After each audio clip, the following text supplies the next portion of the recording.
Welcome to Not Milk Never Milk. Subscribe if you're lactose intolerant. In this video, I will explain how to make whipped cream with ghee. First, gather your ingredients and equipment. You'll need about 1 cup of chilled ghee, a stand mixer or hand mixer, and a cold mixing bowl. Place your bowl and whisk attachment in the freezer for at least 15 minutes.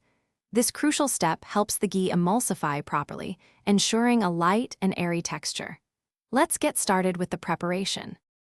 Once your ghee is thoroughly chilled and your equipment is cold, it's time to whip. Scoop the solid, cold ghee into your chilled mixing bowl. Begin whipping on a medium-low speed to break it down, then gradually increase to medium-high.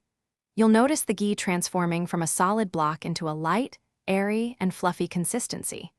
This process usually takes about 5 to 7 minutes, so be patient for the best results. After your ghee is beautifully whipped and fluffy, it's time to add some sweetness and flavor. Slowly sprinkle in about 2 to 3 tablespoons of powdered sugar while the mixer is running on low. This prevents a sugary cloud. Then, add 1/2 teaspoon of vanilla extract.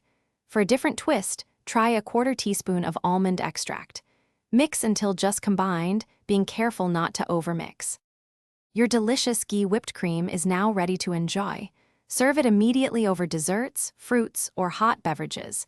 If you have any leftovers, store them in an airtight container in the refrigerator for up to 3 days. It might firm up slightly, but it will still be tasty. Remember to check the description below for a link to the Oala water bottle and other great deals. Thanks for watching, and happy whipping.